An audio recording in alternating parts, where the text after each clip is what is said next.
La pluie a commencé juste après minuit. Un martèlement doux et insistant contre la vitre. C'était une pluie d'octobre. Froide et définitive. Le genre de pluie qui arrache les dernières feuilles tenaces des chênes et s'infiltre jusqu'aux os. Je me tenais de l'autre côté de la rue. En face de ma propre maison. Le col de mon manteau fin relevé jusqu'au menton. Bien que cela ne serve à rien contre le froid. Dans ma main. Je serrais un petit morceau de métal froid, une nouvelle clé. Les anciennes étaient désormais inutiles. Sur la porte d'entrée. Cette solide porte en chêne que Robert avait lui-même poncée et teinte il y a tant d'années.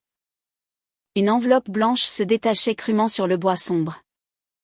Elle était maintenue par un simple morceau de ruban adhésif. À l'intérieur se trouvait un mot. Écrit de ma main la plus ferme. Ma voix. Quand je revois ce souvenir, n'est pas en colère. Elle n'est même plus triste. Elle est juste. Silencieuse.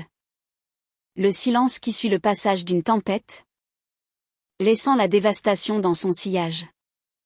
Ceci est l'histoire de la façon dont j'ai dû fermer la porte de ma propre maison à mon fils. Comment j'ai dû transformer l'endroit qu'il appelait autrefois son foyer en une forteresse contre lui. Tout a commencé il y a 3 semaines. Un mardi parfaitement normal. Alors que le soleil était encore chaud et que j'étais assez sotte pour croire que ma vie tranquille durerait éternellement. Mes journées avaient un rythme. Une cadence douce que j'avais cultivée au cours des 5 années qui ont suivi le décès de Robert. Ce n'était pas une vie excitante. Mais c'était la mienne. Je me réveillais avec le soleil. La douce lumière filtrant à travers les rideaux de dentelle de ma chambre. Les mêmes rideaux que Robert avait posés pour notre 25e anniversaire. Je préparais mon café et l'emportais sur la véranda arrière, où je m'asseyais dans son vieux fauteuil en osier et parlais à ses roses. Tu as l'air un peu assoiffé aujourd'hui. Mon ami. Murmurais-je au rosier d'un rouge profond dont il était si fier. Certains diraient que c'est solitaire de parler aux fleurs. Mais pour moi, c'était comme poursuivre une conversation. La maison elle-même était un album vivant de notre vie commune. C'était une modeste maison de ville dans un quartier calme de Lyon. Avec un petit jardin à l'arrière.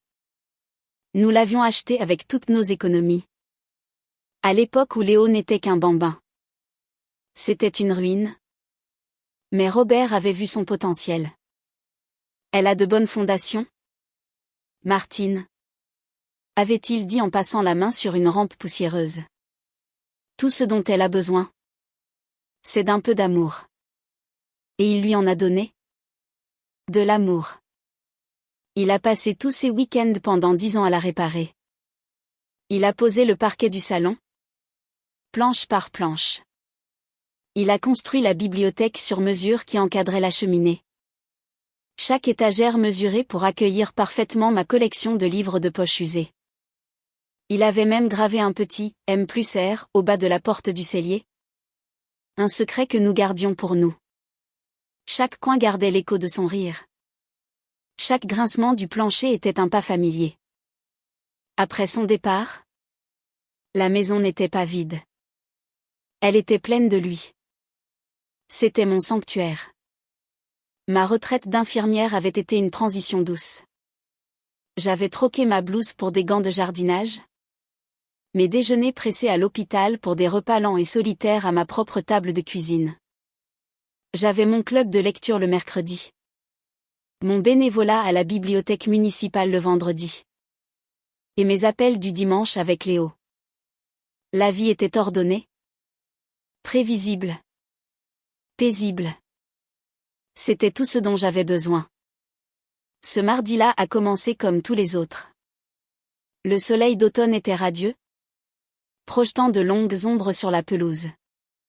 Je venais de finir de désherber les rosiers, mes mains sentant la terre et les épines, quand le téléphone a sonné. J'ai essuyé mes paumes sur mon tablier et j'ai répondu, m'attendant à ce que ce soit Éléonore du club de lecture. Maman. La voix était celle de Léo. Mais elle était fine. tendu par une anxiété que je n'avais pas entendue depuis qu'il était adolescent et tentait d'expliquer une bosse sur la voiture. Mon fils. Mon unique enfant. Une vague d'instinct maternel.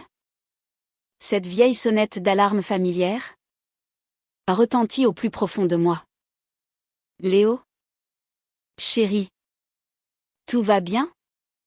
Tu as l'air. Je vais bien. Maman. Je vais bien. Il l'a dit 2 fois. Ce qui signifiait toujours le contraire. C'est un mauvais moment? Bien sûr que non. Mon cœur. Qu'est-ce qui se passe? Je me suis installée dans le vieux fauteuil près du téléphone. Celui avec la légère empreinte sur l'accoudoir gauche où Robert posait toujours son coude. Il y eut une longue pause à l'autre bout du fil, remplie du faible son de sa respiration. Je pouvais l'imaginer parfaitement, faisant les 100 pas. Passant une main dans ses cheveux châtains, le front plissé par l'inquiétude. Il avait le physique de son père, mais mon cœur anxieux. Maman, recommença-t-il, sa voix se brisant légèrement. J'ai perdu mon travail. Les mots restèrent suspendus dans l'air entre nous. Léo travaillait dans le marketing. Un poste respectable avec un titre que je n'ai jamais vraiment compris mais dont je savais qu'il était fier. Il était intelligent. Travailleur. Comment cela avait-il pu arriver? Oh. Léo. Oh. Mon chéri. Je suis tellement désolée. Mon cœur se serrait pour lui. Je savais à quel point ce travail comptait. À quel point il sentait le poids de subvenir aux besoins de sa petite famille. C'était un plan de restructuration?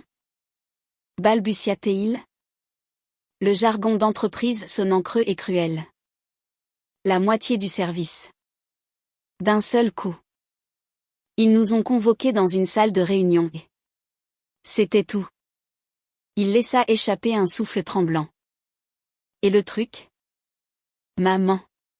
C'est que le timing est juste. Horrible. Que veux-tu dire? Notre bail se termine à la fin du mois. On allait le renouveler. Mais maintenant. Sans revenu. Ils ne nous laisseront pas faire. On doit partir dans 2 semaines. J'entendis un faible cri en arrière-plan. C'était Hugo. Mon petit-fils. Il n'avait que 3 mois. Un petit paquet parfait que je n'avais tenu qu'une poignée de fois. Et Jessica. Ma belle-fille. Mon esprit fut inondé d'images de ma famille. Sans nulle part où aller. Un bébé sans toit au-dessus de sa tête. La pensée était insupportable. Maman. La voix de Léo était à peine un murmure maintenant. Épaisse d'une honte qui me brisait le cœur. Je ne sais pas à qui d'autre demander. Nous n'avons nulle part où aller. Je me demandais. Juste pour un petit moment. Juste le temps que je me remette sur pied. Est-ce qu'on pourrait venir chez toi? La question n'en était même pas une. C'était une supplique. À cet instant, il n'y avait pas d'autre réponse possible. Le rythme tranquille de ma vie. La solitude paisible. Tout cela semblait si égoïste face au désespoir de mon fils. C'était mon garçon. C'était sa maison d'enfance. Bien sûr qu'il pouvait venir. Ne sois pas bête. Léo. Dis-je. Ma voix ferme et rassurante. Comme lorsque je le consolais après une chute. Bien sûr que vous pouvez venir. C'est votre maison. Toi. Jessica et le petit Hugo. Venez ici. Restez aussi longtemps que nécessaire. Le soulagement dans son soupir fut une chose physique. Une vague de gratitude qui a traversé la ligne téléphonique et m'a submergée. Oh. Maman. Merci. Merci beaucoup. Tu n'as aucune idée de ce que ça représente. Ce ne sera que pour quelques mois. Je te le promets. Je chercherai du travail tous les jours. Ne t'inquiète pas pour ça maintenant, dis-je, réorganisant déjà mentalement la maison. Tu n'as qu'à te soucier de faire les cartons. La chambre d'amis est prête. Ce sera bien d'avoir à nouveau la maison pleine. En raccrochant, un sourire sincère se dessina sur mon visage. Le choc initial était déjà remplacé par un sentiment d'utilité. Un sentiment dont je n'avais pas réalisé qu'il me manquait. La maison était trop grande pour une seule personne. Trop silencieuse. L'idée des gazouillis d'un bébé résonnant dans le couloir. Des pas familiers de Léo dans l'escalier. Cela semblait juste. C'était comme un retour aux sources.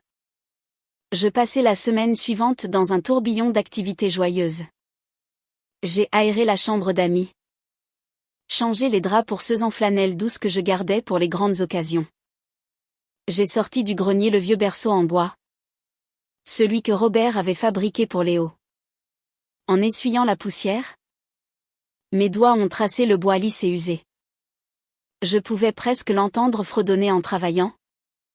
L'odeur de la sueur dans l'air. Je l'ai installé dans un coin de la chambre d'amis. Imaginant le petit Hugo dormant paisiblement à l'intérieur. Je suis allée faire les courses et j'ai rempli le cellier avec des choses que je savais que Léo et Jessica aimaient. J'ai même acheté un pot de la compote bio que Jessica préférait. Et le gel douche pour bébé. Cher et sans parfum. Je voulais qu'ils se sentent les bienvenus. Choyés. J'étais une mère. Une grand-mère. C'est ce que j'étais censée faire. Le jour de leur arrivée, j'ai préparé une tarte tatin, remplissant la maison de l'odeur chaude et réconfortante de la cannelle et des pommes caramélisées. Je ressentais une excitation nerveuse, un battement dans ma poitrine. Quand leur voiture s'est finalement garée dans l'allée, je me suis précipitée vers la porte d'entrée, le cœur gonflé d'amour. Léo est sorti le premier, l'air fatigué mais reconnaissant. Il m'a serré dans ses bras. Une étreinte qui semblait contenir tous les soucis du monde. Merci. Maman. Vraiment. Puis Jessica est sortie du côté passager, tenant un siège auto qui contenait mon petit-fils minuscule. Elle m'a adressé un sourire las. Martine. Merci beaucoup pour ça. Vous nous sauvez la vie. Quelle idée, dis-je en rayonnant, tendant les mains vers le siège auto. Laissez-moi voir ce petit bonhomme. Hugo dormait. Son petit visage plissé. Sa poitrine se soulevant et s'abaissant à un rythme fragile. Il était magnifique. Toute la perturbation. Toute l'incertitude future. Tout s'est évanoui à cet instant. C'était la famille. Et la famille. C'était tout. Les premiers jours furent un flou chaotique mais heureux. Il y avait des cartons partout. Une montagne d'équipements pour bébés qui semblait se multiplier pendant la nuit. Le silence de ma maison fut remplacé par une nouvelle bande-son, les pleurs d'un bébé. Le murmure bas de la télévision. L'ouverture et la fermeture constante des portes. C'était un ajustement. Mais un ajustement bienvenu. Je me sentais utile. Léo tint parole. Passant des heures sur son ordinateur portable dans la salle à manger. Postulant à des emplois. Jessica était occupée avec le bébé. Et j'étais heureuse d'aider. Berçant Hugo pour l'endormir ou le tenant simplement pendant qu'elle prenait une douche bien méritée. Je leur préparais le dîner tous les soirs. Essayant de faire leur plat préféré. C'était bon de prendre soin d'eux. Mais lentement. De manière presque imperceptible au début. De petites dissonances commencèrent à s'immiscer dans ma joyeuse symphonie domestique. Cela commença par de petites choses. Jessica avait l'habitude de laisser ses tasses de café sur les tables d'appoint en bois. Sans sous-verre. Je les déplaçais discrètement vers la cuisine. Essuyant les faibles auréoles blanches qu'elle laissait derrière elle. Mon salon bien rangé devint un parcours d'obstacles permanents de balancelles pour bébé, de sacs à langer et de piles de linge. Je me disais que c'était temporaire. Je me disais que c'était juste ce que signifiait avoir un bébé dans la maison. Un soir, je préparais le plat préféré de Robert. Un bœuf bourguignon. L'odeur remplissait la cuisine. Un parfum qui pour moi était synonyme de réconfort et d'amour. Jessica entra en fronçant le nez. « C'est quoi cette odeur ?» demanda-t-elle. « C'est du bœuf bourguignon ?» dis-je joyeusement. « La recette préférée de ton beau-père. » Oh, dit-elle, d'un ton plat. C'est juste. Un peu lourd. Tu ne trouves pas? Et toute cette viande rouge. J'espérais quelque chose de plus léger. Une salade? Peut-être. Je sentis une petite pointe de déception. Mais je l'écartai. Oh. Bien sûr. Je peux te faire une salade? Ma chère. Pas de problème. Plus tard cette semaine-là, je la trouvai en train de remplacer mon simple liquide vaisselle blanc par une version vert vif, fortement parfumée. L'autre ne dégraissait pas assez les biberons, expliqua-t-elle sans me regarder. Je ne dis rien. Je déplaçai juste mon ancien savon vers l'évier de la buanderie. Léo, pris entre deux feux, semblait inconscient. Il était tellement absorbé par sa recherche d'emploi, si reconnaissant d'avoir un endroit où rester, qu'il ne remarquait pas les petites manières dont ma maison était subtilement réécrite. Il ne voyait pas comment les besoins de sa femme effaçaient lentement mais sûrement les miens. Ou peut-être qu'il le voyait, et qu'il avait juste choisi de ne rien dire. C'était plus simple ainsi. Le véritable changement. La première secousse qui prévenait du tremblement de terre à venir se produisit environ une semaine après leur emménagement. C'était le jour de mon club de lecture. Je l'attendais avec impatience toute la semaine. C'était mon moment. Quelques heures de conversation d'adultes qui n'avaient rien à voir avec des recettes ou des plans de retraite. Je serai de retour vers 21h, dis-je à Léo en attrapant mon sac à main. Il y a des restes de bœuf bourguignon dans le frigo pour toi et Jessica. Amuse-toi bien, maman, dit-il, levant à peine les yeux de son ordinateur.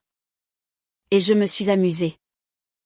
Nous avons discuté d'une nouvelle biographie, à la fois scandaleuse et brillante, et nous avons ri aux larmes. En rentrant, les rues étaient calmes. Les fenêtres des maisons sombres à l'exception du scintillement bleu des téléviseurs. Je me suis garée dans mon allée, me sentant rafraîchie, contente. J'entrai par la porte d'entrée, enlevant mon manteau. Je suis rentrée, criai-je. Pas de réponse. Je me dirigeai vers la cuisine, m'attendant à la trouver dans le noir. Mais la lumière était allumée. Et debout au milieu de ma cuisine, un lieu qui me semblait aussi personnel qu'un journal intime, se tenait une femme que je connaissais à peine. C'était Danielle, la mère de Jessica.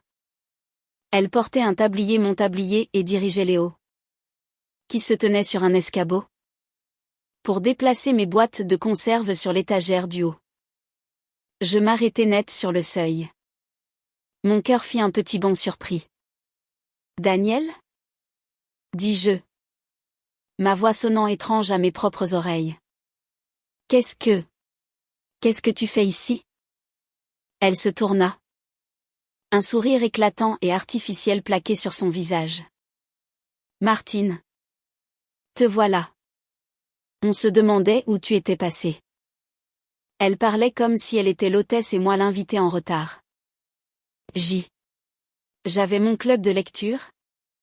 Balbutiai-je, regardant tour à tour son visage et celui de mon fils, qui avait maintenant la décence d'avoir l'air embarrassé. Oh. C'est bien, dit Danielle d'un ton dédaigneux. Elle fit un geste de la main autour de ma cuisine. Je disais justement à Jessie que toute cette installation n'est absolument pas pratique. On ne peut rien atteindre. Alors j'ai décidé de passer pour l'aider à tout organiser correctement. Je vais juste rester une semaine ou deux. Tu sais. Pour aider avec le bébé. Jessie est tellement dépassée. Une semaine? Elle allait rester une semaine? Dans ma maison? Personne ne m'avait demandé. Personne n'avait même pensé à me le dire. Je regardais Léo. Mes yeux le suppliant de dire quelque chose. D'expliquer. Il haussa simplement les épaules. Un petit geste impuissant. Maman. Daniel essayait juste d'aider. Je restais là. Figée sur le seuil de ma propre cuisine. Une étrangère dans ma propre maison. L'odeur chaude et réconfortante de ma tarte tatin avait disparu. À sa place se trouvait l'odeur âcre et écœurante du parfum de Daniel. Et à cet instant, je sentis le premier. Le vrai. Le terrifiant frisson de l'invasion. La fondation de mon sanctuaire venait de se fissurer. Une semaine. Les mots résonnèrent dans le silence soudain de la cuisine. Une semaine? Ce n'est pas long. C'est 7 jours? 168 heures. Mais quand c'est une semaine à laquelle vous n'avez pas consenti? Dans une maison qui est votre seul refuge? Cela ressemble à une peine de prison. Je fixai Daniel. Son sourire suffisant et autosatisfait. Et sentis un œuf froid se serrer dans mon estomac. Elle agissait comme si elle m'accordait un grand cadeau. Une visite royale d'une reine bienveillante. C'est très attentionné de ta part, Daniel? Réussis-je à dire. Le mensonge avait un goût de cendre dans ma bouche. Mais nous nous en sortons très bien. Quelle idée? Pépiatait-elle, balayant ma protestation d'un geste de la main comme s'il s'agissait d'une mouche agaçante. Jessica est épuisée. Ça se voit sur son visage. Une nouvelle mère a besoin de sa propre mère. C'est tout naturel. Elle se retourna vers Léo. Maintenant? Mets le paprika à côté du piment de Cayenne? Léo. Pour l'amour du ciel? Ce sont 2 épices rouges. C'est juste du bon sens. Léo. Mon fils. Mon grand garçon d'1,80 m et de 35 ans. Obéit docilement. Évitant mon regard. Il était piégé. Je le voyais bien. Piégé entre la mère de sa femme et la sienne. Et comme toujours. Il choisissait la voie de la moindre résistance. Il choisissait d'apaiser la voix la plus forte de la pièce. Je n'avais pas l'énergie de me battre. Pas à ce moment-là. J'étais fatiguée de ma sortie. Et le choc de la trouver là m'avait complètement vidée. Je murmurai un « bonne nuit » discret et me retirai dans ma chambre, la chambre d'amis. Devais-je me le rappeler? Mon ancienne chambre était maintenant occupée par Léo et Jessica. C'était une pièce plus petite, à l'arrière de la maison, donnant sur le jardin.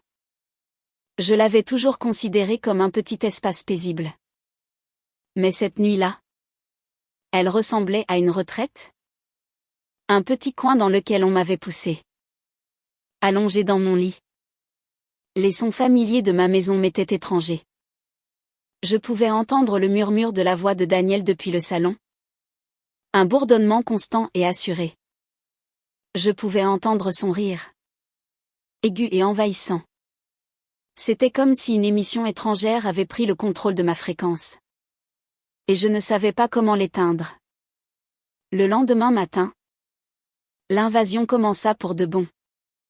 Je descendis et découvris que Daniel avait déjà fait le café. Mais elle n'avait pas utilisé ma vieille cafetière à piston. Celle que Robert et moi avions utilisée pendant 30 ans. Elle avait apporté sa propre machine. Une monstruosité chromée et élégante qui trônait maintenant à la place de la cafetière sur le comptoir. Bourdonnant avec une efficacité irritante. J'ai apporté ma machine à expresso, annonça TL, comme si elle venait d'apporter la paix au Moyen-Orient. Ce vieux truc que tu as, Martine. Ça fait de la boue. Pas du café. Tu me remercieras. Je ne l'ai pas remercié. J'ai juste versé le liquide amer et trop fort dans ma tasse et je n'ai rien dit. Ma cuisine, mon domaine, n'était plus à moi. Elle réorganisa mon cellier selon sa propre logique bizarre, plaçant les conserves sur l'étagère la plus haute où moi. Avec mon 1,60 m, je ne pouvais pas les atteindre. Elle jeta ma poêle en fonte, celle que Robert avait parfaitement culottée au fil de décennies de crêpes du dimanche matin. Ces vieilles choses sont si peu hygiéniques, déclara-t-elle en la jetant dans le bac de recyclage avec un bruit qui me fit tressaillir. Je la récupérai plus tard, quand elle ne regardait pas, et la cachai au fond d'un placard comme un secret précieux. Jessica semblait s'épanouir sous les soins de sa mère, ce qui ne faisait qu'empirer les choses. Elle et Daniel fonctionnaient comme une unité, une équipe de 2 femmes avec un cerveau commun. Elles s'asseyaient sur le canapé, chuchotant et ricanant, leurs têtes rapprochées. Chaque fois que j'entrais dans la pièce, la conversation s'arrêtait brusquement, et elles levaient toutes les deux les yeux vers moi avec des sourires identiques et fades. Je me sentais comme une intruse dans mon propre salon. Léo restait un fantôme dans la maison, collé à son ordinateur, ses écouteurs sur les oreilles. Soit il était volontairement aveugle à ce qui se passait, soit il était un lâche. Je n'étais pas sûre de ce qui était le pire. J'ai essayé de lui parler une fois, le coinçant dans le couloir alors qu'il allait chercher un verre d'eau. Léo, dis-je en gardant la voix basse. Il faut qu'on parle de Daniel. Il se raidit, ses épaules se tendant. Qu'est-ce qu'il y a avec elle? Maman? Elle essaie juste d'aider. Elle a jeté la poêle de ton père? Dis-je, ma voix tremblant légèrement. Elle prend le contrôle. Il soupira. Un son profond, hélas. Maman. S'il te plaît. N'en fais pas toute une histoire. Jessica a besoin d'elle. Je dois me concentrer sur la recherche d'un travail. Est-ce qu'on ne peut pas tous juste s'entendre pendant un petit moment? Il me demandait d'être la plus sage. Il me demandait d'absorber l'inconfort, d'avaler le manque de respect, pour que sa vie soit plus facile. C'était la même chose qu'il avait faite toute sa vie. Et comme toujours, j'ai cédé. Quel choix avais-je? Si je me battais, je serais la méchante. La belle-mère difficile et ingrate qui ne pouvait pas apprécier l'aide qu'on lui donnait. Alors je me suis retirée davantage. Je passais plus de temps dans ma petite chambre, ou dehors dans le jardin, même si l'air d'automne devenait plus froid. Le jardin était le seul endroit qui me semblait encore mien. Le seul endroit que l'influence de Daniel ne pouvait pas atteindre. La semaine ou 2, que Daniel avait annoncé s'était tirée en 2 semaines. Aucune mention de son départ. Elle avait défait sa valise. Ses produits de toilette encombraient ma petite étagère de salle de bain. Son peignoir rose, voyant et pelucheux, était maintenant accroché au crochet derrière la porte, là où se trouvait autrefois celui en flanelle de Robert. Chaque fois que je le voyais, c'était comme un petit coup de poignard au cœur. La première fissure majeure dans mon sang-froid est apparue un jeudi après-midi. Près de 3 semaines après le premier appel de Léo. J'étais partie pour une longue promenade, essayant de me vider la tête. Les couleurs de l'automne étaient à leur apogée. Une émeute d'or et de pourpre. Et pendant quelques heures, j'avais réussi à ressentir un sentiment de paix. Mais au moment où j'ai tourné dans ma rue, la peur familière est revenue. J'ai franchi la porte d'entrée et j'ai été accueillie par un silence troublant. Pas de bébé qui pleure, Pas de télévision qui hurle. Une odeur étrange et clinique, comme du citron et de l'ammoniac, flottait dans l'air. Allô? Ai-je appelé? Jessica est apparue en haut de l'escalier. Oh! Salut Martine. On est là-haut. Quelque chose dans son ton me mit mal à l'aise. Je montai les escaliers, ma main agrippant la rampe. La porte de mon ancienne chambre, la chambre parentale, était ouverte. J'ai jeté un coup d'œil à l'intérieur. Et puis je l'ai vue. La pièce était en désordre. Mon lit. Le magnifique lit à baldaquin que Robert m'avait acheté pour notre 40e anniversaire était dépouillé. Le matelas était appuyé contre le mur. Daniel se tenait au milieu de la pièce, dirigeant Léo, qui portait une boîte de ses affaires. Elle emménageait. Dans ma chambre. Dans la chambre que j'avais partagée avec mon mari pendant 4 décennies. Je ne pouvais plus respirer. C'était comme si tout l'air avait été aspiré du couloir. Qu'est-ce qui se passe? Ma voix n'était qu'un murmure étouffé. Daniel se tourna vers moi. Son expression d'une légère irritation. Comme si je l'avais interrompu dans quelque chose de très important. Oh! Martine. Je disais justement à Léo. J'ai un mal de dos terrible à dormir dans cette petite chambre d'amis. Et la salle de bain des invités est si petite. Cette chambre a sa propre salle de bain. Tu vois. C'est beaucoup plus pratique. Ça ne te dérange pas? N'est-ce pas? Je veux dire. Tu es toute seule. Tu n'as pas besoin de tout cet espace. Je la fixais. Sans voix. Je regardais les murs. Les faibles contours où mes tableaux étaient autrefois accrochés. Je regardais la table de chevet de mon côté du lit. Celle qui avait toujours contenu un verre d'eau. Mes lunettes de lecture et une photo de Robert et moi le jour de notre mariage. La photo avait disparu. À sa place se trouvait une photo encadrée de Jessica, Léo et du petit Hugo. Il n'avait pas seulement pris ma chambre. Il m'en avait effacé. Mon regard se déplaça vers Léo. Il se tenait figé. Une boîte dans les mains. Le visage pâle. Il ne voulait pas me regarder. Il fixait juste un point sur le sol. La mâchoire serrée. Il laissait faire. Il participait activement à mon déplacement. Léo? Dis-je. Et son nom était une chose brute et blessée. Il leva enfin les yeux. Et je vis la honte dans son regard. Mais elle fut fugace. Rapidement remplacée par un mur défensif. Maman. Ce n'est qu'une chambre? Dit-il. Sa voix calme mais ferme. Daniel nous aide. Elle a vraiment mal au dos. C'est le moins qu'on puisse faire. Le moins que vous puissiez faire? Les mots hurlaient dans ma tête. Le moins que tu puisses faire? C'est de laisser cette étrangère expulser ta mère de sa propre chambre? La chambre où elle a dormi avec ton père? La chambre où elle l'a tenu dans ses bras alors qu'il rendait son dernier souffle? Mais je n'ai rien dit de tout cela. Le choc était trop grand. La trahison trop profonde. C'était comme un coup physique. Je sentis mes mains se mettre à trembler.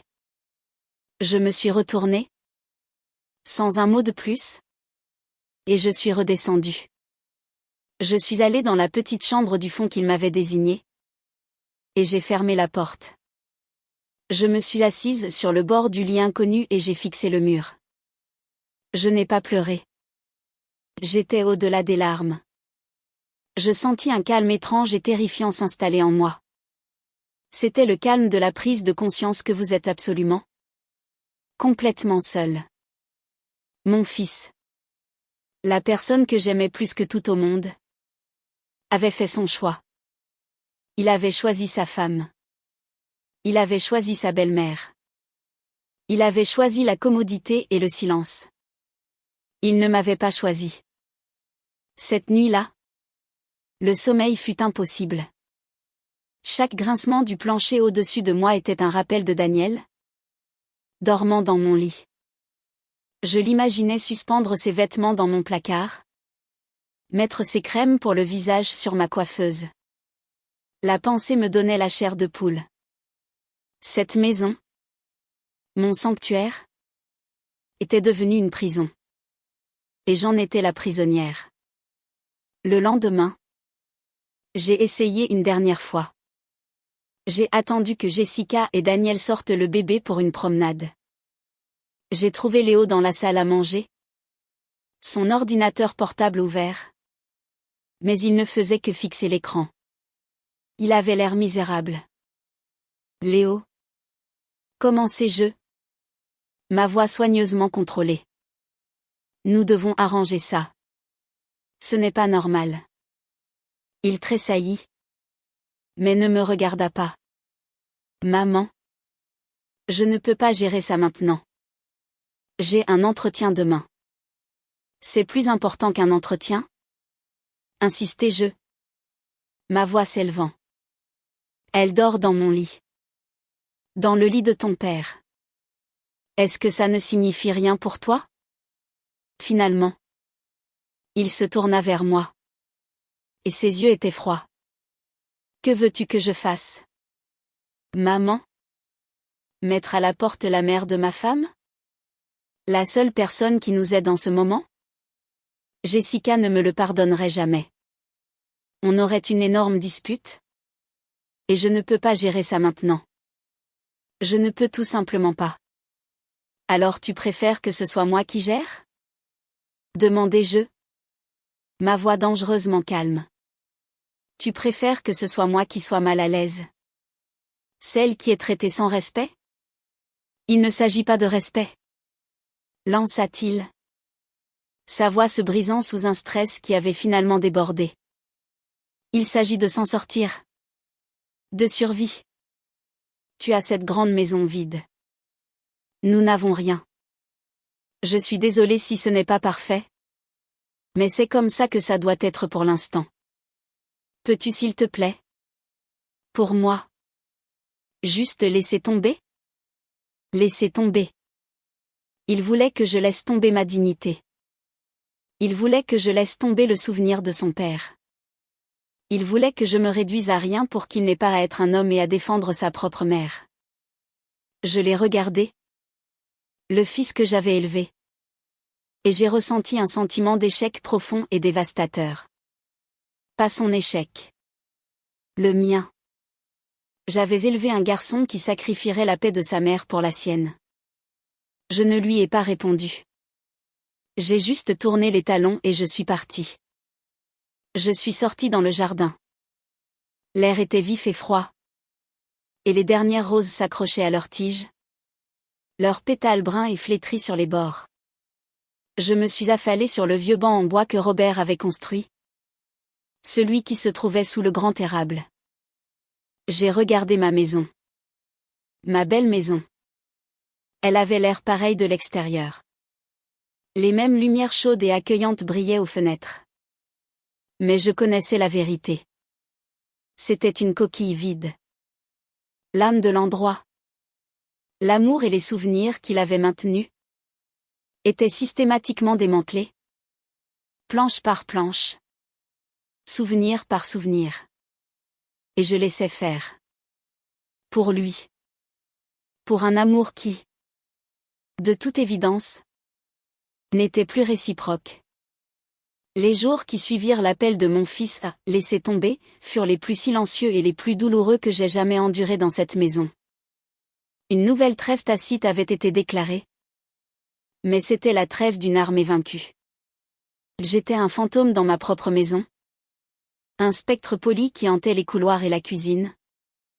Faisant le moins de bruit possible. Je me levais tôt. Préparais mon café avant que quiconque ne soit debout. Et me retirais dans ma petite chambre ou dans le jardin froid. Je prenais mes repas seul. Souvent debout au comptoir de la cuisine. Mangeant rapidement avant que quelqu'un ne puisse entrer et faire la conversation. J'étais cordial. mais distante.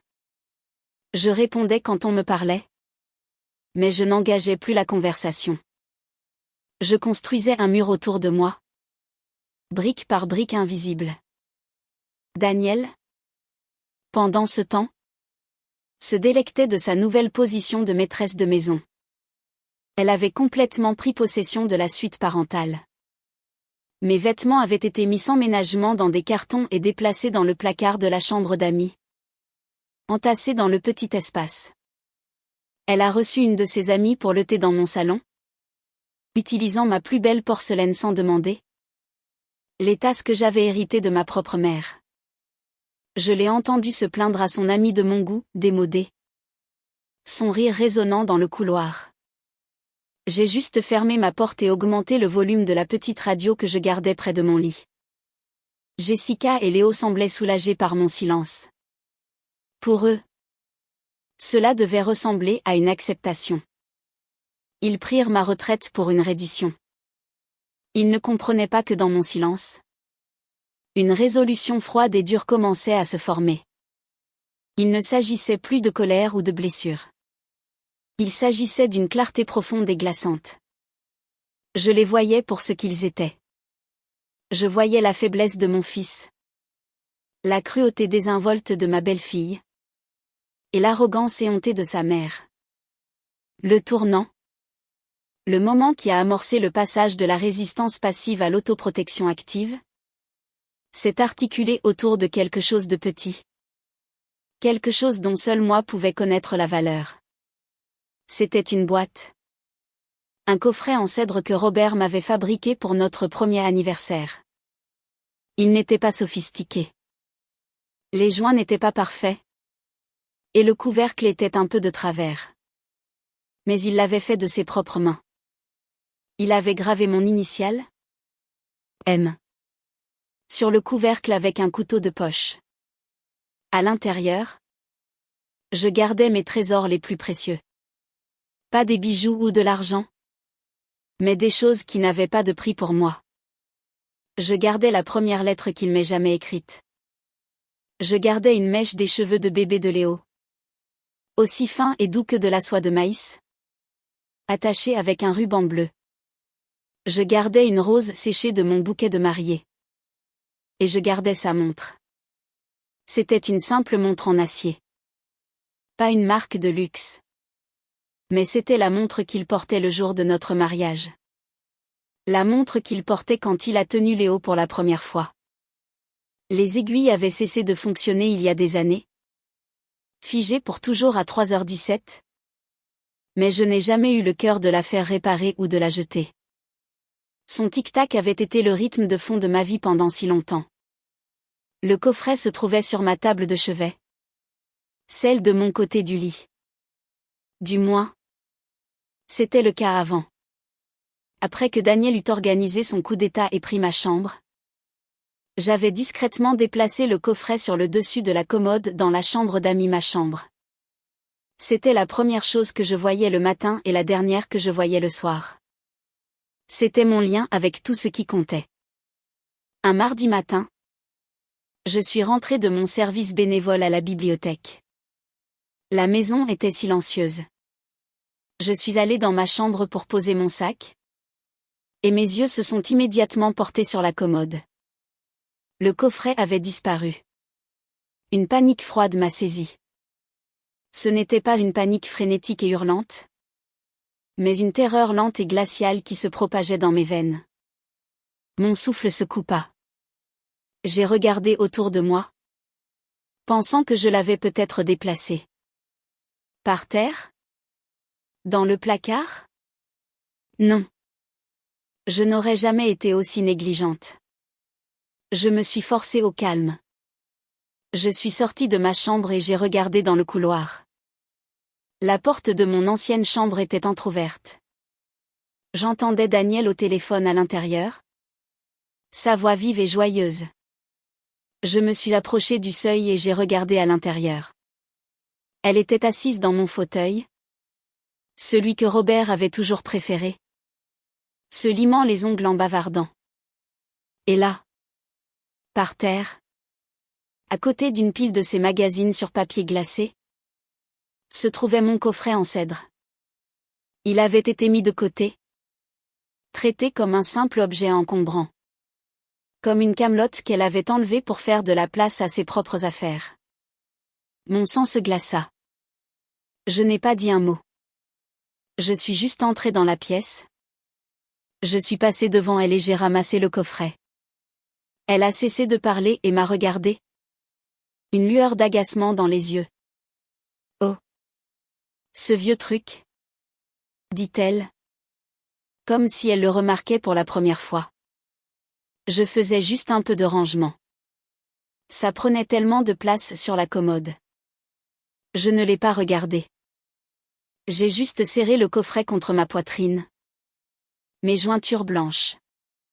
Je me suis retournée et je suis sortie de la pièce, retournant dans mon propre petit espace. J'ai posé le coffret avec précaution sur le lit et je me suis assise à côté. Mes mains tremblaient si fort que j'avais du mal à défaire le petit fermoir en laiton. Je devais les voir. Je devais les toucher. Je devais me rassurer que tout allait bien. J'ai soulevé le couvercle. Les lettres étaient là. Bien qu'elles semblaient avoir été fouillées. La rose séchée était là. Quelques pétales de plus s'étant réduits en poussière. La mèche de cheveux était là. Mais la montre avait disparu. L'espace où elle se trouvait toujours, nichée dans un lit de vieux velours, était vide. J'ai fixé l'espace vide, mon esprit refusant de traiter ce que mes yeux voyaient. Disparu? Elle ne pouvait pas avoir disparu.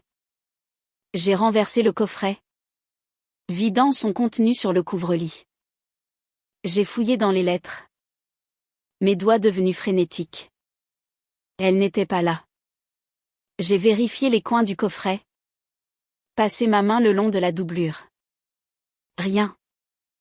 La montre avait disparu.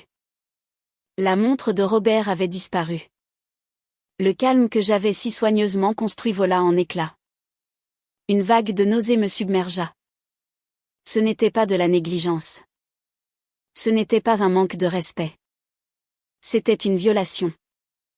Quelqu'un avait ouvert mon coffret. Quelqu'un avait fouillé dans mes souvenirs les plus intimes et sacrés. Et quelqu'un avait pris quelque chose. Ma première pensée fut pour Daniel. Ce devait être elle. C'était elle qui avait déplacé le coffret. C'était elle qui traitait mes biens avec un tel mépris. Je me suis levée. Le contenu du coffret toujours éparpillé sur le lit.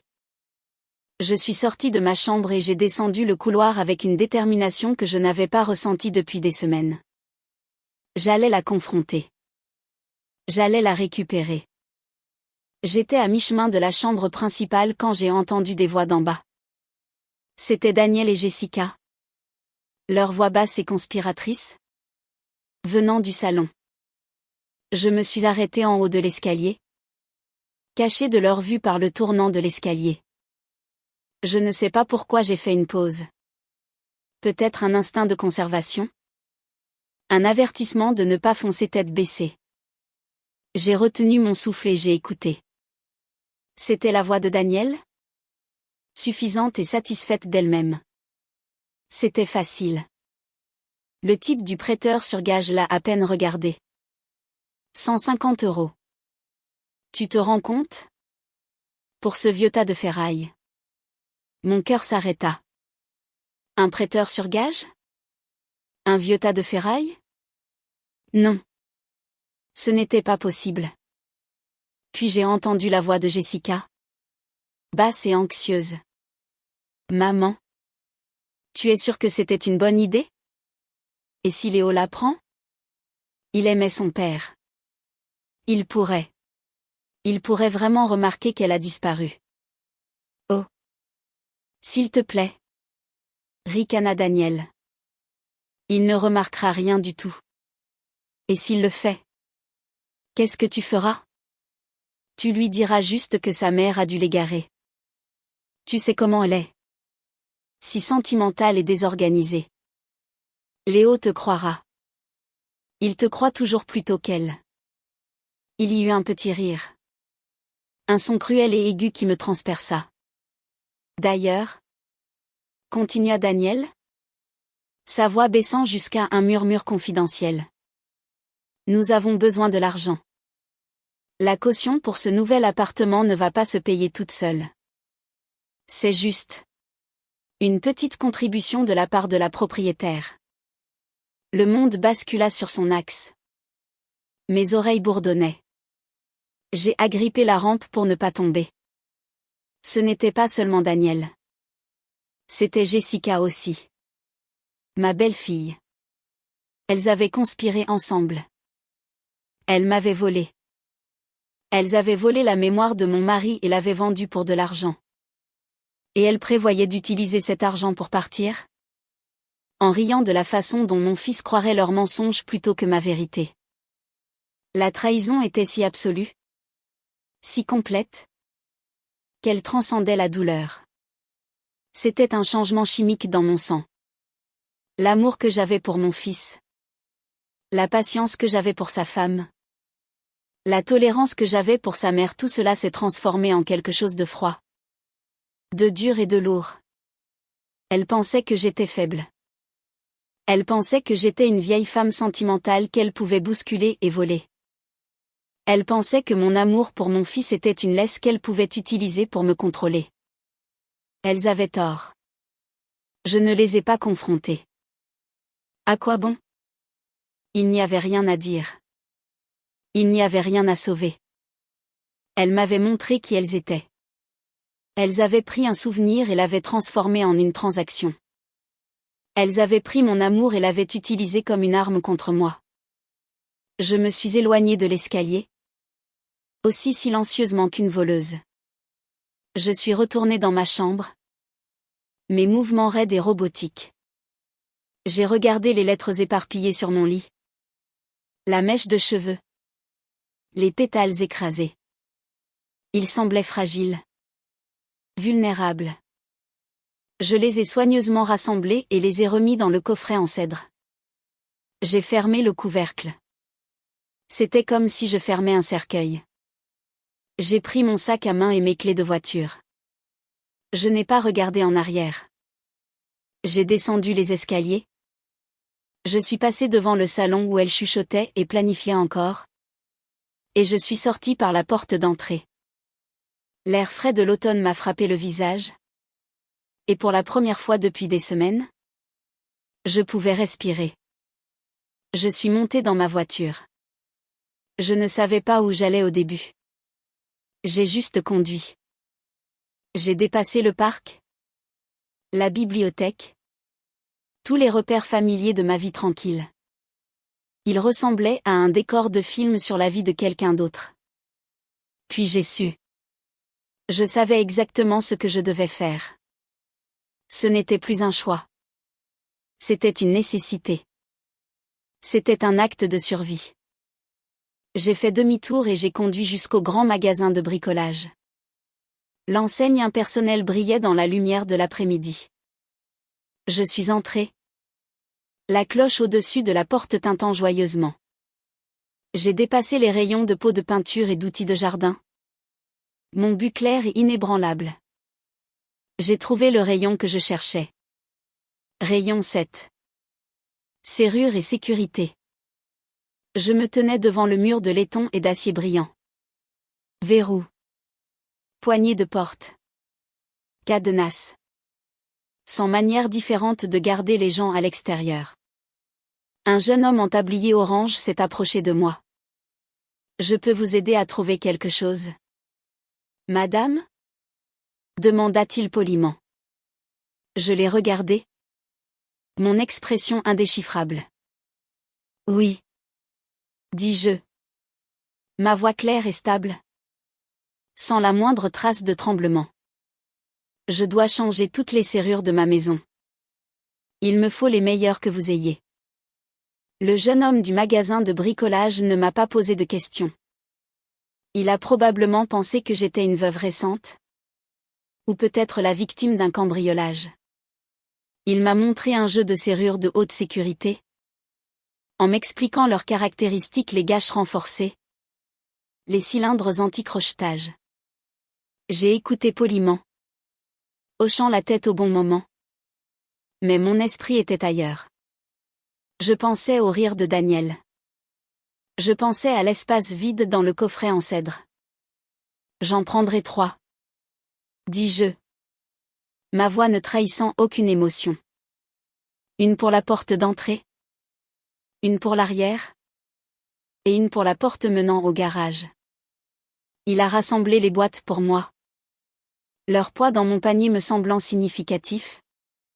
Comme si j'achetais une armure.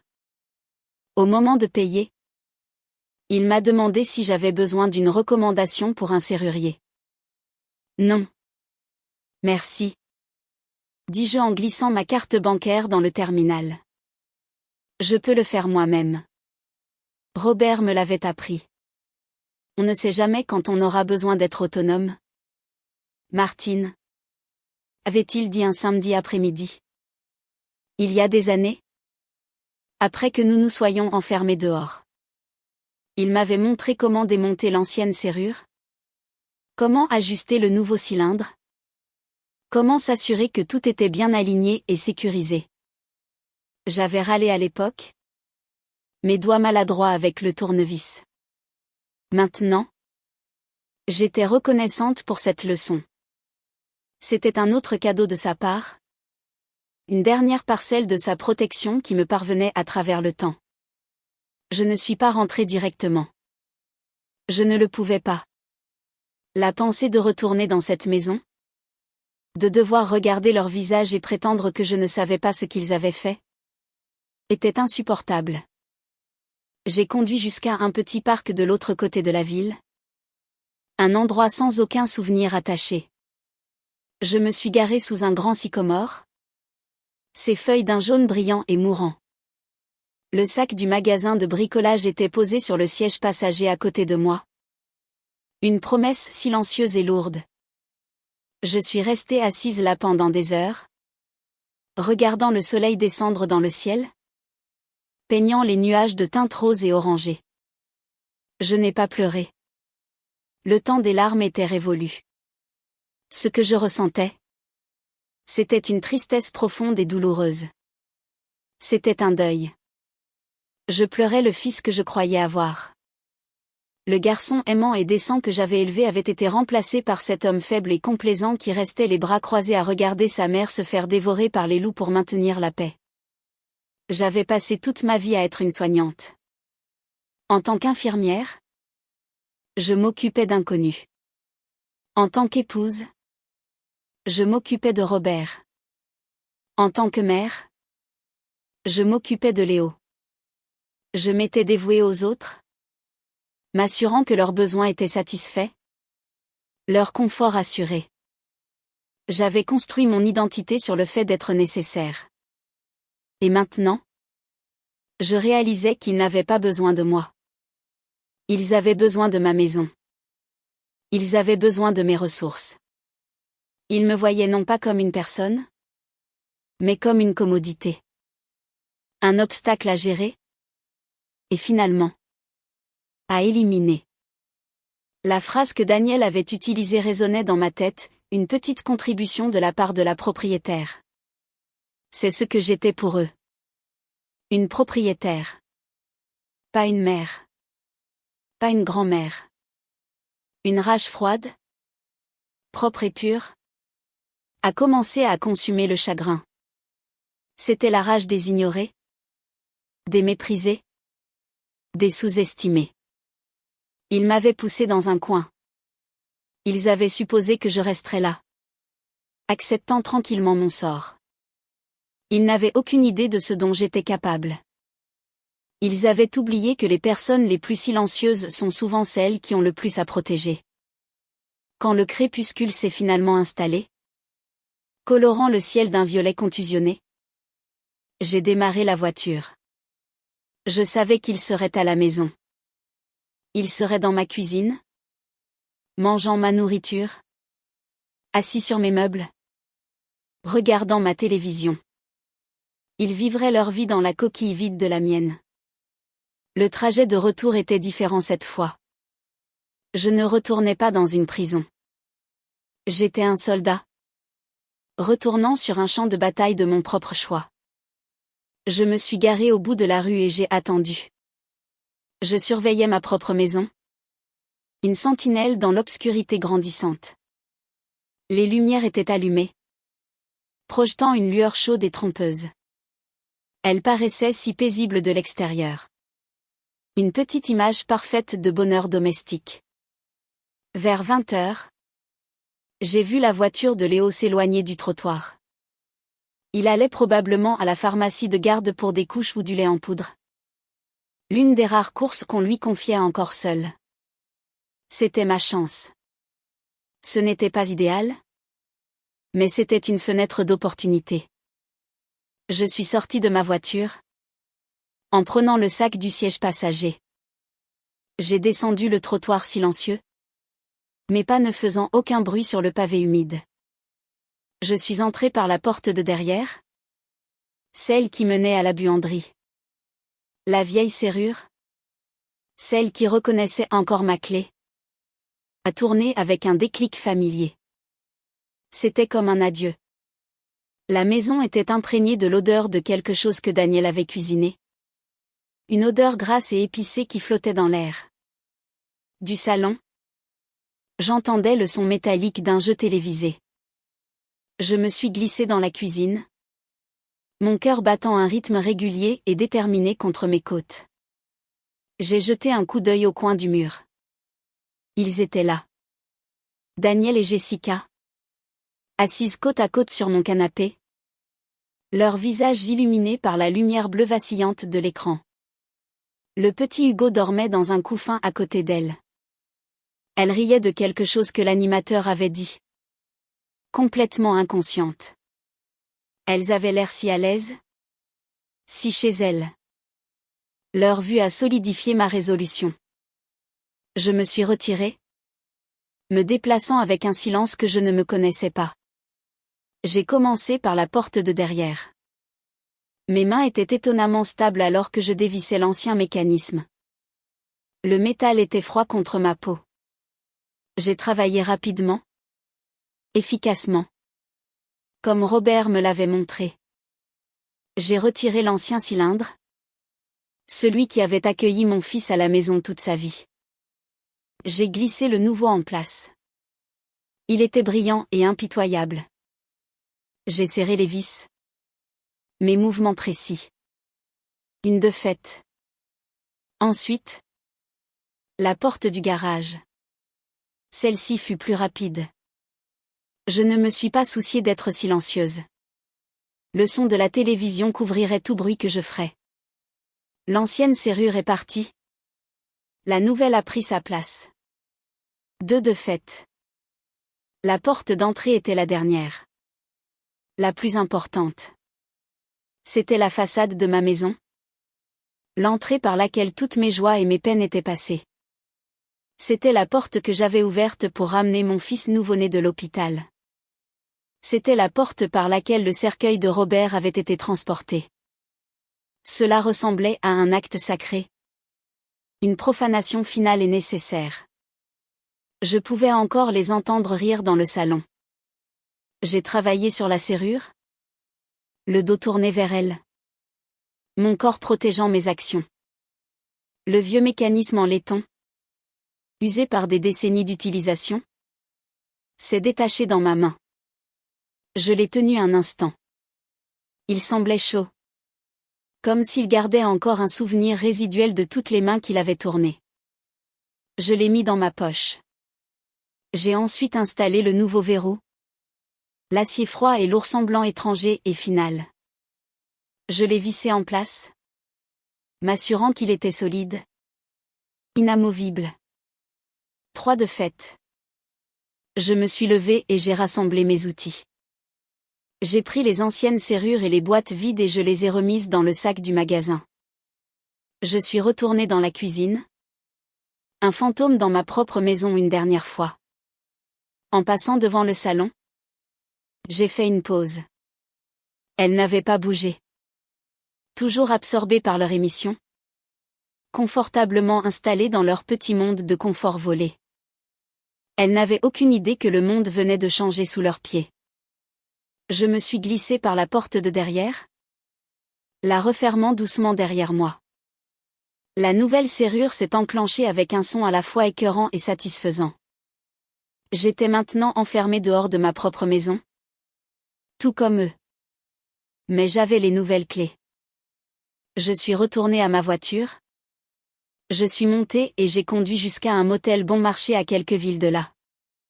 La chambre sentait le tabac froid et le désinfectant. Mais c'était l'endroit le plus paisible où j'avais été depuis des semaines. C'était anonyme. C'était à moi. J'ai posé les 3 nouvelles clés sur la table de chevet branlante. Elles semblaient puissantes. Définitives. Je savais ce qui allait se passer ensuite. Il y aurait de la confusion, puis de l'agacement, puis de la panique. Il y aurait des appels téléphoniques. Tellement d'appels. J'ai sorti mon téléphone et j'ai regardé la photo sur mon écran de verrouillage. C'était une photo de moi et de Robert, prise lors de notre dernier anniversaire. Nous étions dans le jardin, et il avait son bras autour de moi. Nous sourions tous les deux. J'avais l'impression que c'était il y a une éternité. J'ai tenu le téléphone dans ma main, mon pouce planant au-dessus du bouton d'alimentation. Avec une profonde inspiration, j'ai appuyé et maintenu jusqu'à ce que l'écran devienne noir. Le silence dans la chambre de motel était absolu. C'était le silence d'une décision prise. Le silence d'un pont brûlé. Le silence avant la tempête. Et pour la première fois depuis très longtemps, j'ai eu l'impression d'être en contrôle. J'avais repris la clé de ma propre vie. Maintenant, tout ce que j'avais à faire était d'attendre le matin. Je n'ai pas dormi. Je ne pense pas que j'aurais pu. Même si le matelas grumeleux du motel avait été confortable. Je suis restée assise dans l'unique fauteuil taché. Celui niché dans le coin près de la fenêtre. Et j'ai regardé l'enseigne au néon de l'autre côté de la rue clignoter. Motel. Libre. Chaque clignotement semblait être un signe de ponctuation dans la longue phrase silencieuse de la nuit. Je ne ressentais ni regret, ni culpabilité. L'émotion qui remplissait la pièce stérile et solitaire était une paix étrange et creuse. C'était le sentiment d'un chirurgien qui vient de terminer une amputation radicale mais nécessaire. La maladie avait été enlevée. Le membre était parti. Et la blessure était à vif et profonde. Mais le corps pouvait maintenant commencer à guérir. J'imaginais la scène à la maison. Léo serait rentré de la pharmacie. Il aurait essayé sa clé dans la porte d'entrée, fronçant les sourcils quand elle ne tournerait pas. Il aurait réessayé, la secouant, peut-être en jurant à voix basse, supposant que la vieille serrure était juste capricieuse. Puis il aurait appelé Jessica, lui disant d'ouvrir la porte de l'intérieur. Et elle aurait découvert que le verrou ne tournait pas. La chaîne de la confusion commencerait. Ils essaieraient la porte de derrière. La porte du garage. Chaque serrure les accueillerait avec la même résistance silencieuse et inflexible. La panique s'installerait. Ils réaliseraient que ce n'était pas un accident. C'était délibéré. Leur première pensée serait une effraction. Ils vérifieraient les fenêtres. Mais ensuite, inévitablement, leur pensée se tournerait vers moi. La vieille femme silencieuse et pleine de ressentiment qui avait disparu cet après-midi-là. Ils commenceraient à appeler mon téléphone. Comme par un signal. Même si mon téléphone était éteint. Je sentis une vibration fantôme dans mon sac à main. Un fantôme d'appel. J'avais passé ma vie entière à répondre quand mon fils appelait. C'était un réflexe gravé dans mon être même. Mais cette nuit, le réflexe était mort. Le soleil se leva lentement. Une lumière grise et sale filtrant à travers les fins rideaux du motel. Le matin. L'heure des comptes. Je me préparais une tasse du terrible café en poudre fourni par le motel et me rassis pour attendre. Je savais que je ne pouvais pas me cacher éternellement. Une confrontation était inévitable. Mais ce serait selon mes termes. Dans un lieu de mon choix. Vers 7 heures du matin, j'ai rallumé mon téléphone. Le résultat fut instantané et violent. C'était comme ouvrir une vanne. Un torrent de notifications se déversa, faisant vibrer et bourdonner le téléphone de manière incontrôlable dans ma main pendant près d'une minute complète. 27 appels manqués de Léo. 15 de Jessica. Une poignée de Daniel. Et un mur de SMS. Je les ai ouverts. Mon cœur battant un peu plus vite. Non pas de peur, mais avec un sombre sentiment de validation. Les premiers messages de Léo étaient confus. Maman. Où es-tu? La clé ne marche pas. Tu vas bien? Appelle-moi. Puis. L'agacement s'est glissé. Maman. Ce n'est pas drôle. On est enfermé dehors. Jessica et Daniel paniquent. Hugo pleure. Ensuite. La colère. Qu'est-ce que tu as fait? Bon sang. Tu as changé les serrures? Tu es folle? Décroche ce téléphone. Martine. Maintenant. Il m'avait appelé Martine. Pas maman. Le changement était brutal. Une ligne claire tracée dans le sable. Je n'étais plus sa mère. J'étais son adversaire. Les messages de Jessica étaient un chef-d'œuvre d'agression passive et d'inquiétude feinte. Martine. On est si inquiet pour toi. Dis-nous juste que tu es en sécurité. Hugo a besoin de ses affaires. Son lait est à l'intérieur. S'il te plaît. Quel que soit le problème. On peut en parler. Ne punis pas le bébé pour ça. Ne punis pas le bébé. Le coup bas classique et manipulateur. Comme si j'étais celle qui avait créé cette situation. Comme si leur confort et leur commodité étaient un droit humain que je violais cruellement. Les messages de Daniel étaient. Comme on pouvait s'y attendre. Direct et insultant. Femme enfantine et égoïste. Ouvre cette porte immédiatement. J'appelle la police. La menace de la police m'a fait marquer une pause. Qu'ils appellent. Que dirait-il? Monsieur l'agent? Ma belle-mère nous a enfermés dehors de sa maison? C'était mon nom sur l'acte de propriété. Mon nom sur les factures de taxes foncières. J'avais tout à fait le droit de décider qui était. Et n'était pas. Le bienvenu à l'intérieur. Ils n'avaient aucun pouvoir ici. Leur seul pouvoir avait été mon amour et ma culpabilité. Et ils avaient épuisé les deux. J'ai pris une profonde inspiration et j'ai tapé un seul et simple message. Je l'ai envoyé en message groupé à tous les trois. Je vais bien. Nous allons parler.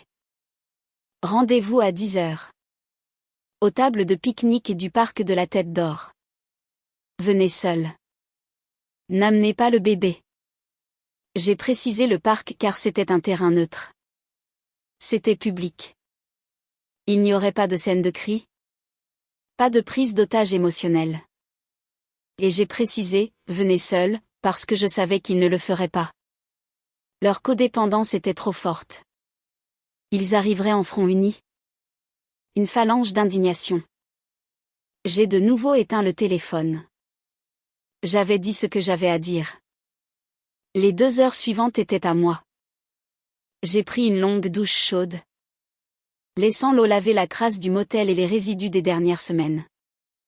Je me suis habillée d'un pantalon propre et d'un chemisier simple et repassé. Je me suis regardée dans le miroir. La femme qui me regardait était plus âgée. Son visage marqué par les lignes du deuil et du stress.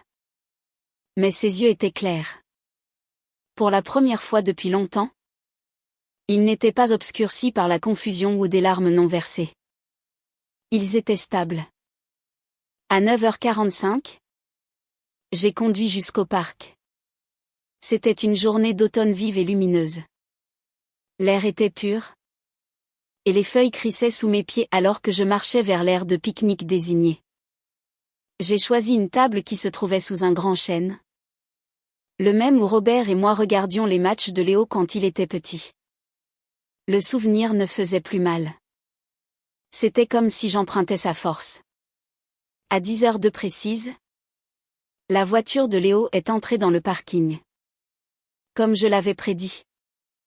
Ils sont sortis tous les trois. Le visage de Léo était un masque de fureur et d'épuisement. Celui de Jessica était crispé par une inquiétude étudiée. Et Daniel. Daniel ressemblait à un nuage d'orage, prêt à éclater. Ils ont laissé Hugo dans la voiture avec les fenêtres entr'ouvertes. Preuve de la rapidité avec laquelle ils s'attendaient à ce que cela soit résolu. Ils ont marché vers moi. Une armée unifiée d'offensés. Je suis restée assise, mes mains calmement croisées sur la table en bois. Que signifie tout ceci? Martine? Commença Daniel? Sa voix stridente, se dispensant de toute amabilité. C'est le coup le plus enfantin et manipulateur que j'ai jamais vu. Je ne l'ai pas regardé. Mes yeux étaient fixés sur mon fils. Bonjour. Léo. Ne me dis pas bonjour. Léo. Maman. Siffla-t-il. Les mains serrées en poing à ses côtés. Tu nous as enfermés dehors. Au milieu de la nuit. Avec un bébé. À quoi tu pensais? Je pensais. Dis-je. Ma voix égale et basse. Que je n'étais plus disposée à être une invitée dans ma propre maison. Une invitée? Intervint Jessica. Sa voix dégoulinant de fausse sincérité. Martine. Nous sommes de la famille. Nous essayons juste de t'aider. La maison est si grande pour une seule personne. Si grande que vous avez décidé d'installer ta mère dans ma chambre? Demandai-je. Mon regard se tournant vers elle. Pour la première fois. Elle eut la décence de détourner les yeux. J'avais mal au dos. Lança Daniel. C'était une question pratique. C'était une question pratique? Répétai-je lentement. Je laissai les mots flotter dans l'air froid. La praticité semble être très importante pour toi. Daniel. J'ai sorti de mon sac à main un petit morceau de papier plié. C'était l'impression d'un plan. Je l'ai déplié et l'ai fait glisser sur la table vers eux. Qu'est-ce que c'est? Demanda Léo en fronçant les sourcils. C'est un plan du centre-ville? Dis-je. J'ai entouré quelques endroits pour vous. Plus précisément, tous les prêteurs sur gage dans un rayon de 3 kilomètres de ma maison. Silence. Un silence épais et lourd s'abattit sur la table. Le visage de Jessica devint blanc. La mâchoire de Daniel se serra. Son expression suffisante se fissurant enfin. Léo fixait juste le plan. Le front plissé de confusion. De quoi tu parles? Demanda-t-il. Mais sa voix manquait de conviction. Il regarda le plan. Puis sa femme. Puis sa belle-mère. Une graine de doute, de terrible compréhension, commençait à germer dans son esprit. J'ai regardé directement Daniel. Ses yeux, qui avaient été si pleins de colère juste quelques instants auparavant, contenaient maintenant une lueur de quelque chose d'autre. La peur. Je parle de la montre de mon mari. Dis-je. Ma voix aussi froide et tranchante qu'un éclat de verre. Celle qui était dans le coffret en cèdre dans ma chambre. Celle que toi, Daniel, tu as prise. Et toi, Jessica, tu étais au courant. Celle que vous avez vendue pour 150 € pour aider à payer une caution d'appartement. Léo tressaillit comme s'il avait été frappé. Il se tourna vers Jessica. Son visage un tableau d'horreur naissante. Jess. De quoi elle parle? La montre de mon père? Jessica se mit à bégayer, ses yeux cherchant une issue. Je ne sais pas, elle est juste. Elle est contrariée? Elle ne pense pas clairement. Oh. Je pense plus clairement que je ne l'ai fait depuis des années. Dis-je. La coupe en net. Je vous ai entendu. Toutes les deux. Hier après-midi. Vous étiez dans le salon? Vous vous félicitant. En riant. Appelant ça une contribution de la part de la propriétaire. La vérité, dite à voix haute en plein jour, était dévastatrice. Léo fixait sa femme, la bouche légèrement entr'ouverte. La fureur qu'il avait dirigée contre moi avait disparu, remplacée par une compréhension écœurante et naissante. Il les voyait enfin.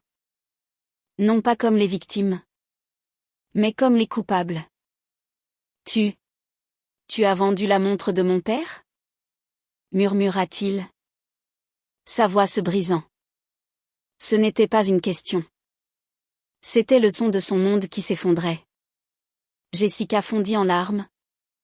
Les sanglots bruyants et théâtraux de quelqu'un qui a été pris. Je suis désolée.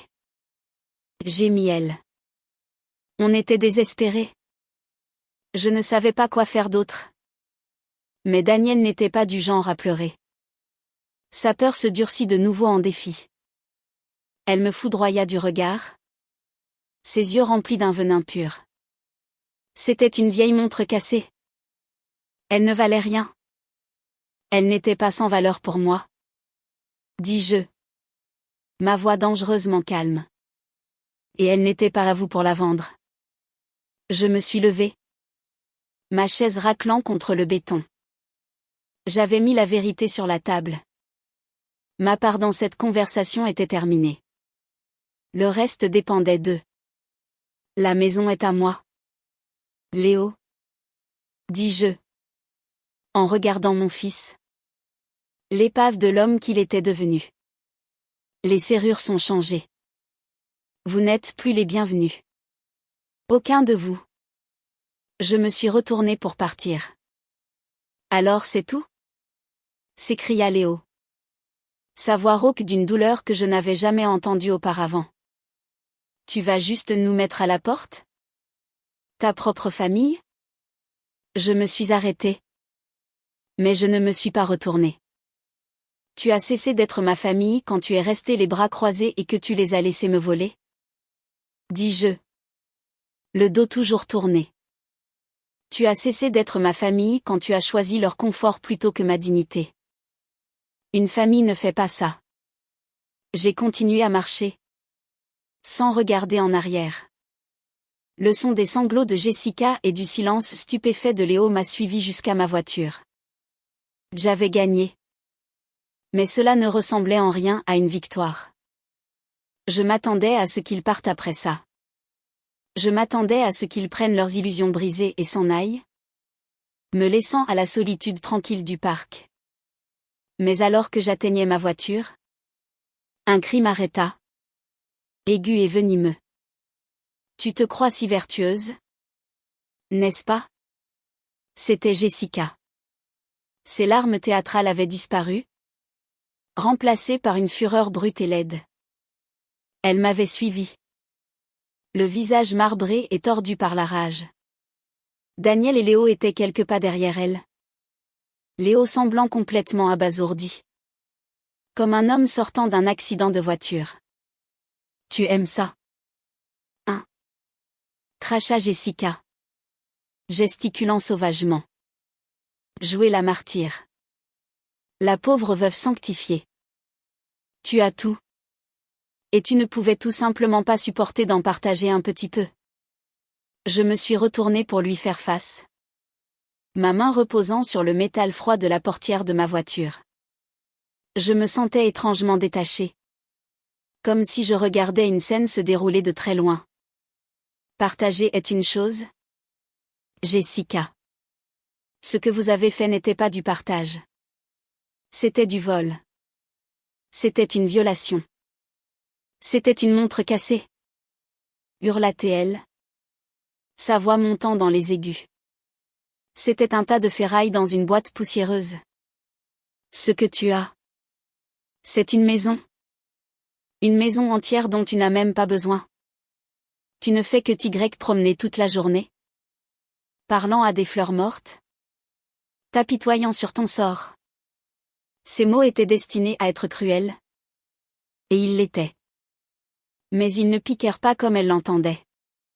Au lieu de cela, ils éclairèrent le gouffre vaste et infranchissable entre sa vision du monde et la mienne.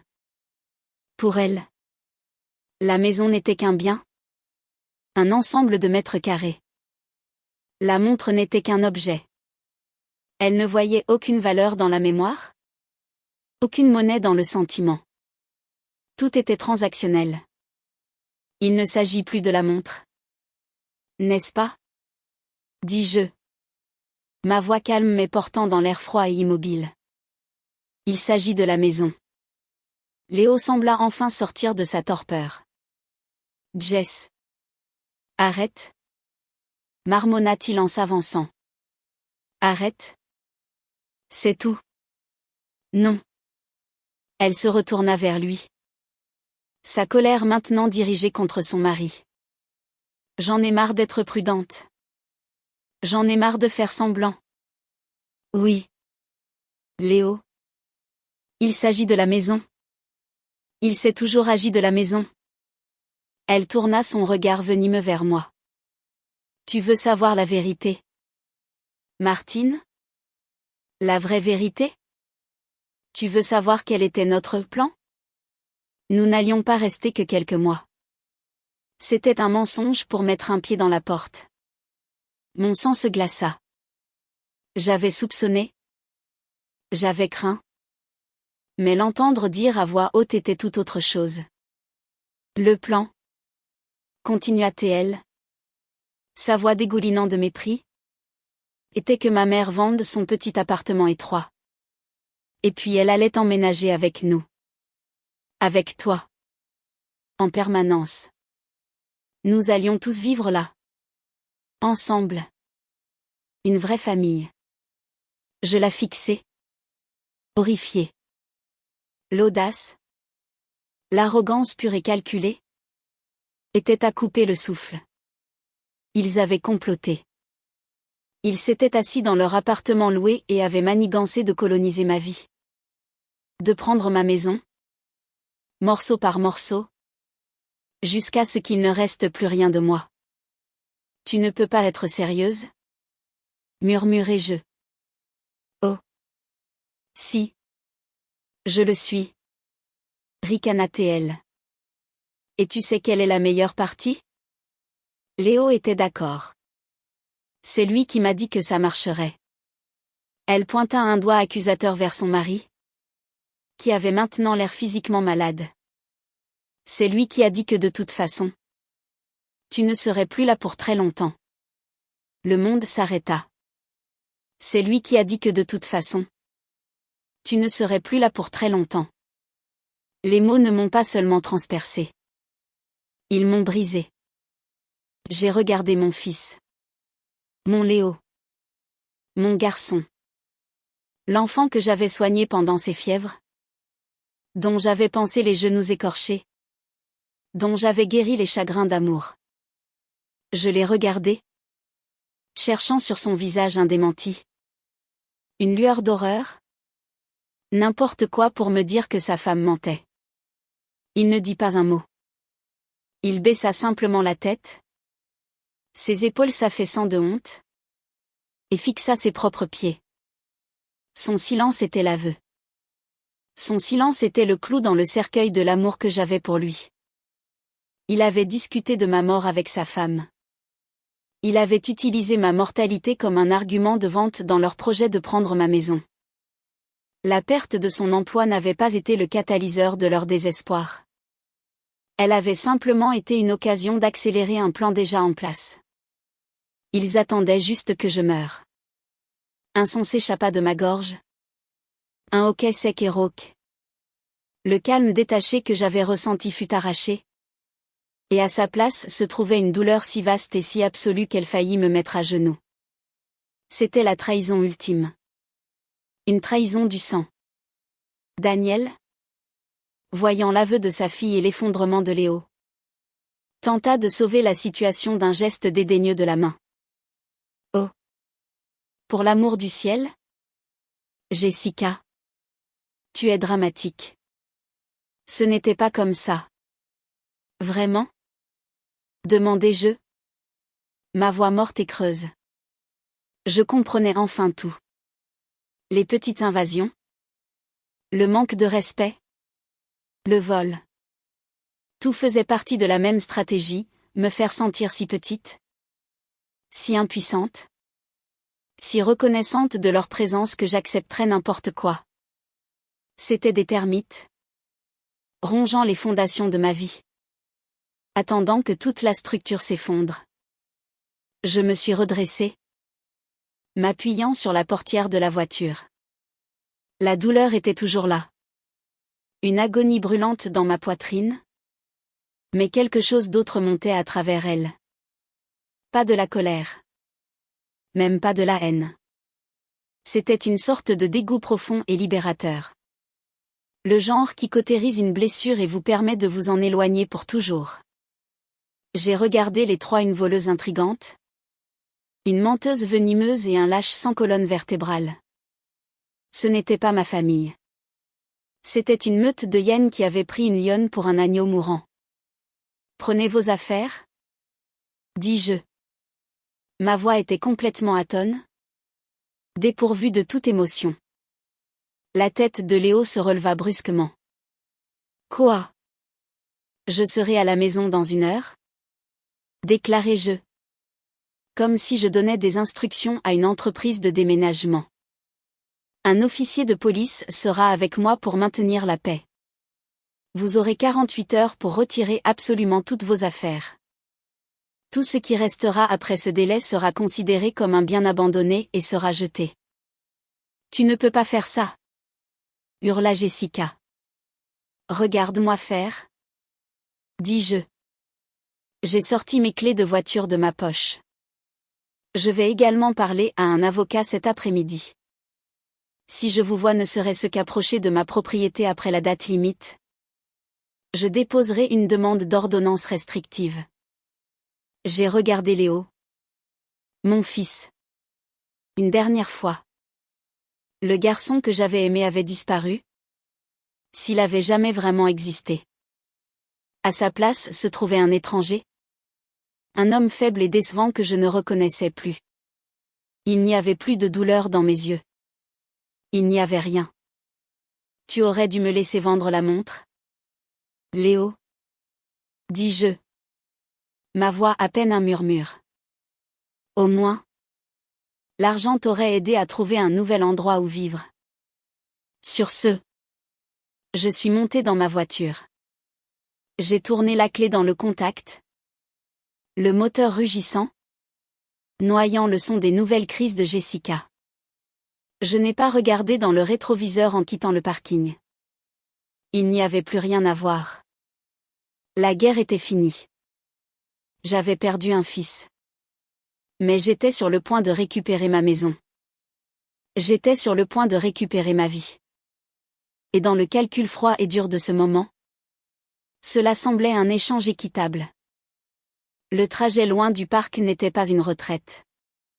C'était une évasion. L'heure que j'ai passée avant de retourner chez moi n'a pas été consacrée au triomphe ou aux larmes. Elle a été consacrée à une action méthodique et délibérée. J'ai conduit jusqu'au commissariat de police local. L'imposant bâtiment en briques étant un symbole d'ordre et de règle. Mes mains étaient stables sur le volant. Mon cœur était une pierre froide et dure dans ma poitrine. Je me suis approchée du bureau d'accueil et j'ai parlé à un officier à l'air las mais aux yeux bienveillants.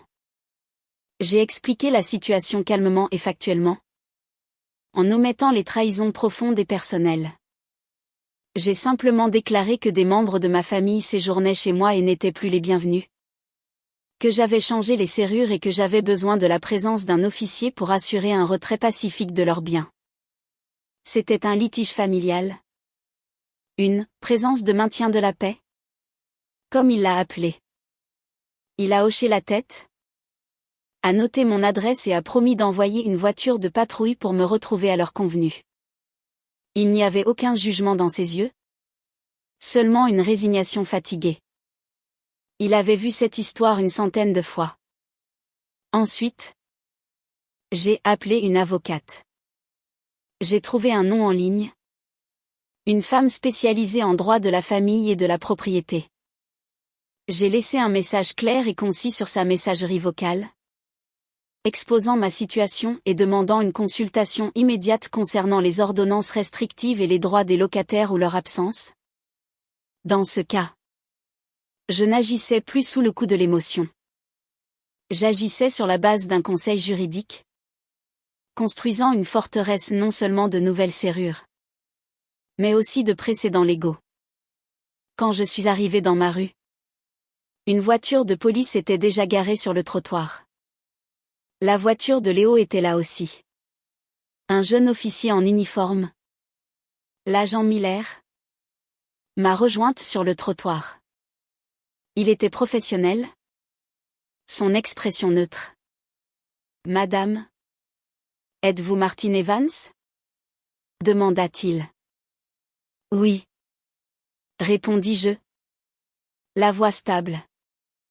Votre fils et sa famille attendent. Ils comprennent les conditions? Je les ai rendues très claires? Dis-je. J'ai remonté ma propre allée. L'officier à quelques pas derrière moi. Je sentais sa présence non pas comme une intrusion, mais comme un bouclier. J'ai sorti ma nouvelle clé. Le morceau de métal froid et tranchant, et je l'ai glissé dans la serrure. Elle a tourné en douceur, avec un déclic solide et satisfaisant. J'ai poussé la porte. Ils se tenaient tous les trois dans l'entrée. L'air perdu et diminué. La maison, qu'ils avaient occupée avec tant d'assurance le matin même, semblait maintenant les rejeter. Ils étaient entourés de mes affaires, de ma vie. Et ils n'y appartenaient plus.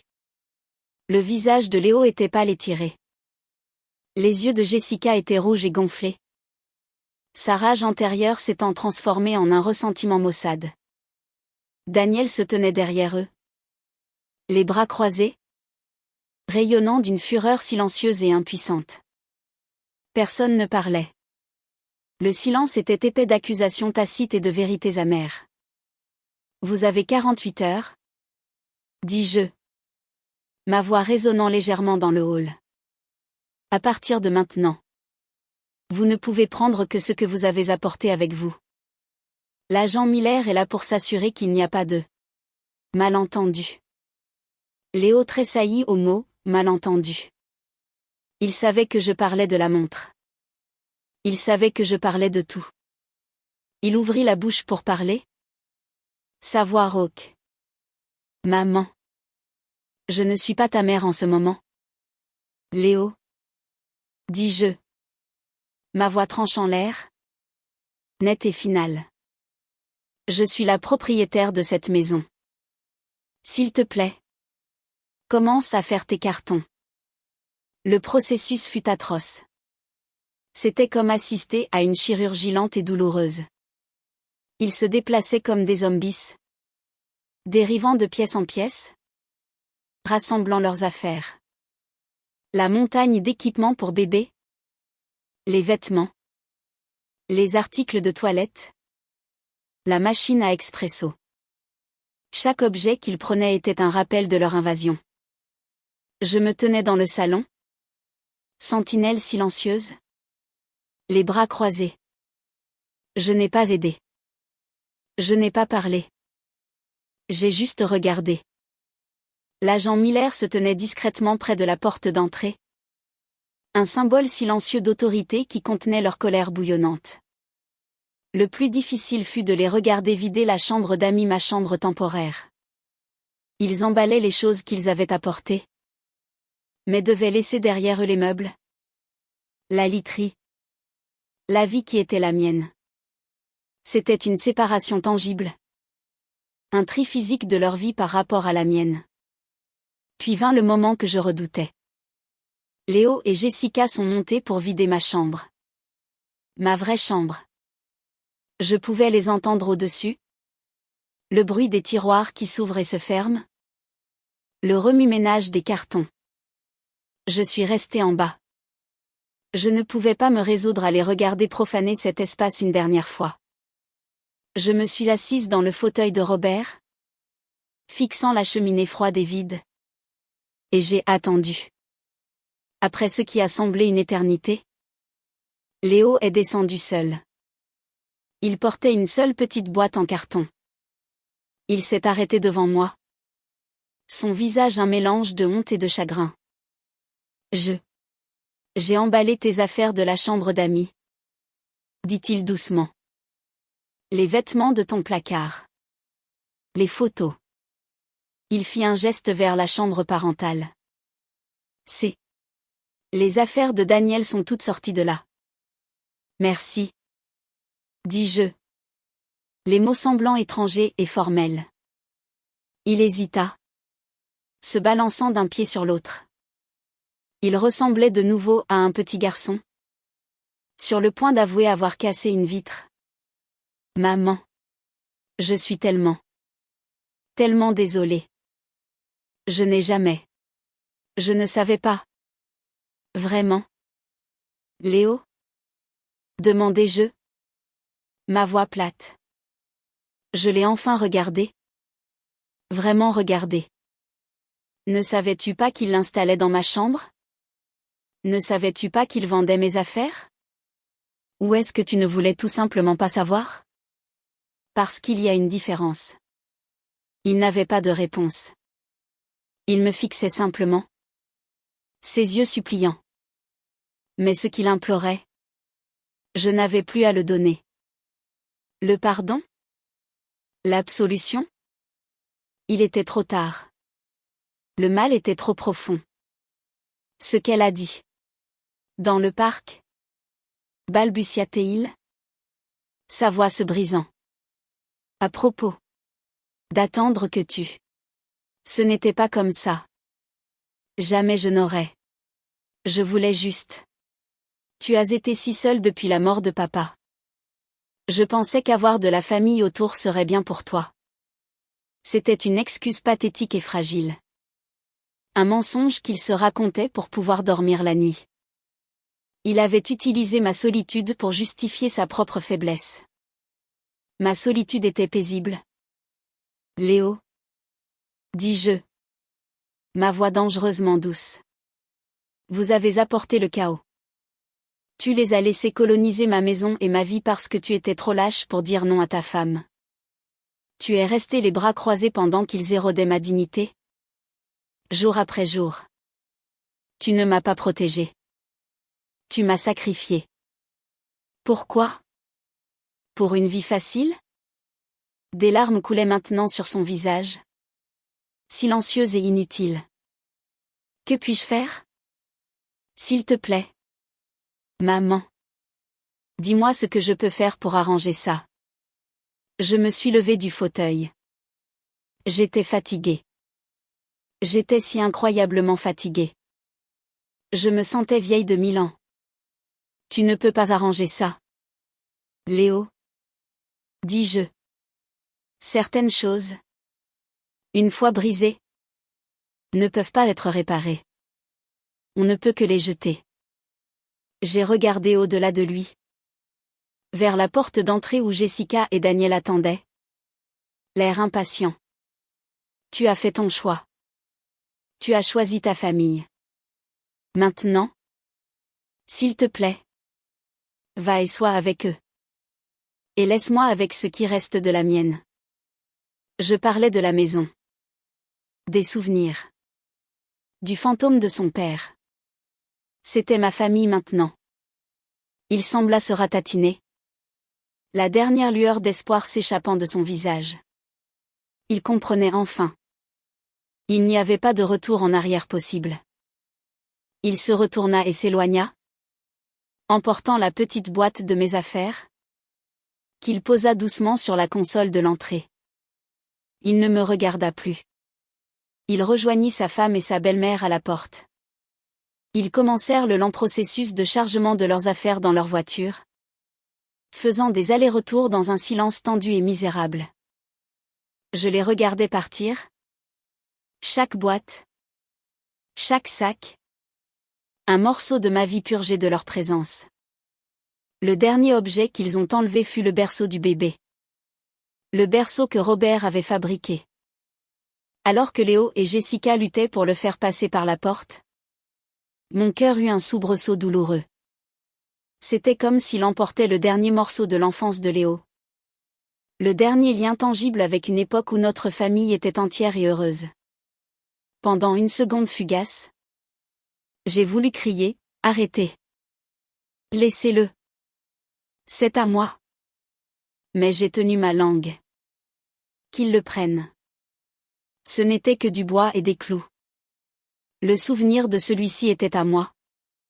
Et ça, il ne pouvait pas y toucher. La maison commençait déjà à se sentir plus légère, comme si elle pouvait respirer à nouveau. Avec chaque objet qui partait, un peu de ma paix revenait. La dernière portière de voiture claqua avec un son de finalité qui résonna dans la rue calme. Je me tenais à la fenêtre de mon salon et regardais la voiture, surchargée de boîtes et de sacs, s'éloigner du trottoir. Je les regardais jusqu'à ce que ces feux arrière rouges disparaissent au coin de la rue. Et puis, ils étaient partis. Le silence s'abattit sur la maison. C'était un silence différent d'avant. Ce n'était pas le silence solitaire et creux d'une vie en attente. C'était un silence profond et résonnant. Le silence du sanctuaire. Le silence de la paix retrouvée. L'agent Miller, qui avait été une présence discrète pendant les dernières heures, s'avança. « Vous allez bien vous en sortir, madame ?» demanda-t-il. La voix douce. Je me suis détournée de la fenêtre et je lui ai adressé un petit sourire las. « Oui. Monsieur l'agent.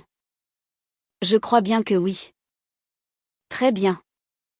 Si vous avez besoin de quoi que ce soit d'autre, n'hésitez pas à appeler. » Il a touché son képi et est sorti. La porte d'entrée se refermant doucement derrière lui. J'étais seule. Vraiment seule. Pour la première fois depuis ce qui semblait une éternité. Je me tenais au milieu de mon salon et je respirais. Tout simplement. L'air portait encore une faible odeur étrangère du parfum de Daniel et de la nourriture grasse qu'ils avaient cuisinée. Mais elle se dissipait déjà, remplacée par l'odeur familière et réconfortante des vieux livres et de l'encaustique au citron. La maison était en désordre. Pas un désordre sale, mais un désordre d'espace vide. Il y avait des endroits blancs sur les murs où leurs photos avaient été accrochées.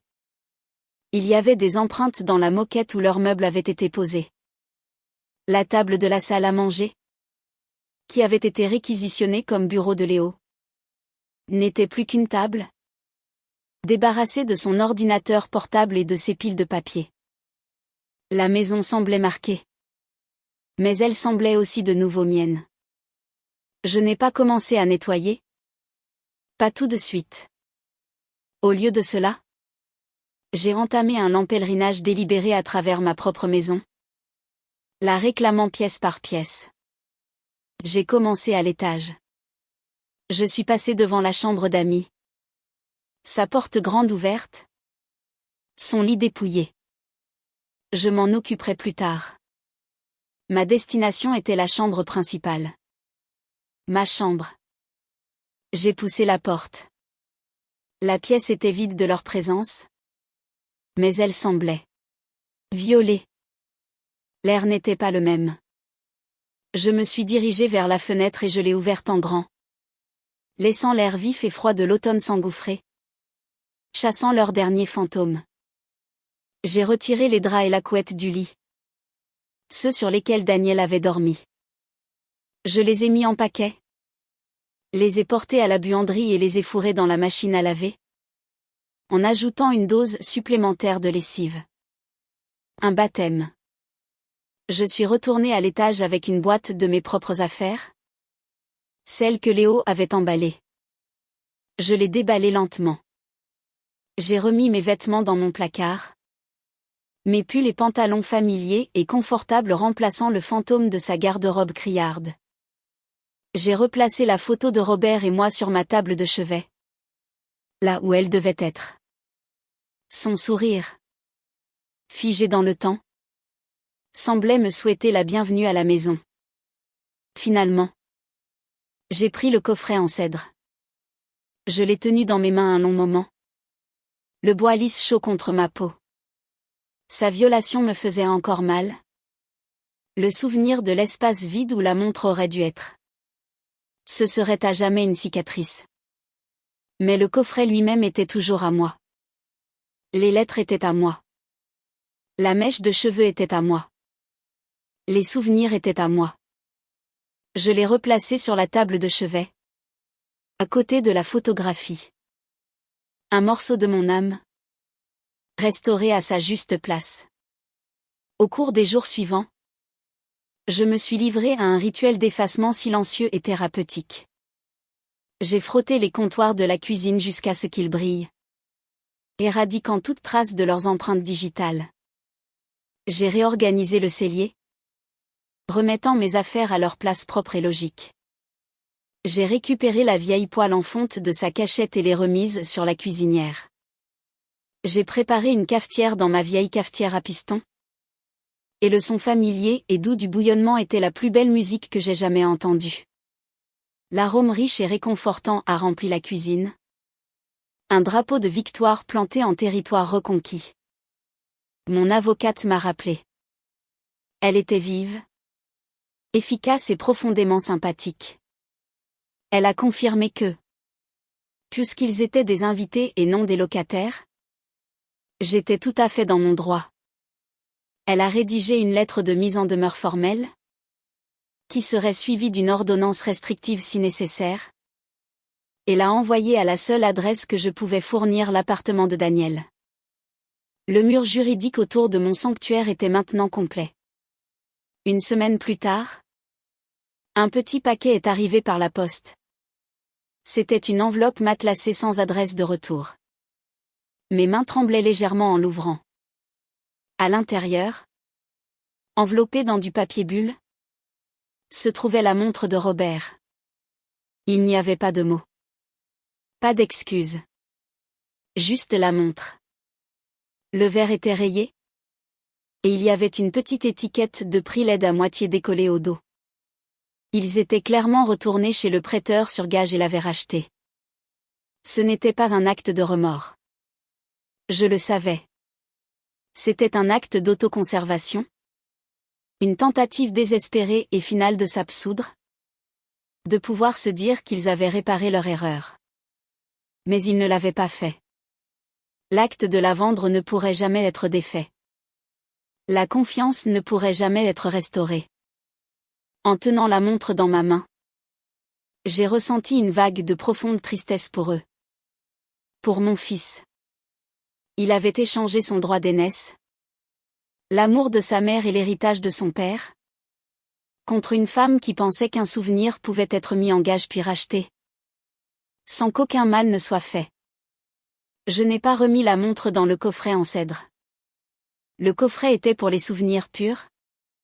Les choses intactes. J'ai apporté la montre à un bijoutier de la ville voisine. Un vieil homme aimable avec une loupe attachée en permanence à ses lunettes. Pouvez-vous la réparer? Lui ai-je demandé. Et la nettoyer? Elle est très importante pour moi. Bien sûr. Ma chère. Dit-il en l'examinant doucement. Une belle et simple pièce d'horlogerie. Elle a une belle histoire? Je le sens. Oui. Dis-je. C'est vrai. Je n'ai pas eu de nouvelles de Léo depuis ce jour. Je ne sais pas où ils sont allés. Je ne sais pas s'il a trouvé un travail. Je ne sais pas s'ils sont toujours avec Daniel. Une partie de moi. La mère en moi qui ne mourra jamais vraiment. Espère qu'il va bien. Mais la femme que je suis devenue sait que sa vie n'est plus mon affaire. Le lien a été rompu.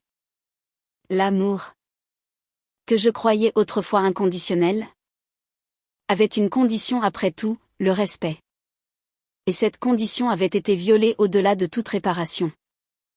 Parfois, tard dans la nuit, quand la maison est silencieuse et que le vent fait bruisser les feuilles du vieux chêne, je pense à lui. Je pense au bébé, Hugo, mon petit-fils. Je me demande s'il me connaîtra un jour. Je me demande quelles histoires ils lui raconteront sur la grand-mère qui les a mis dehors dans le froid. Je sais que je serai la méchante dans son histoire. Et j'ai fait la paix avec ça. Parce que je connais la vérité. Je sais que je ne les ai pas mis dehors. J'ai simplement ouvert la porte. Et ils avaient déjà trouvé le chemin eux-mêmes. Ma vie a retrouvé son rythme. Le club de lecture. La bibliothèque. Le jardin. Les roses sont en dormance maintenant.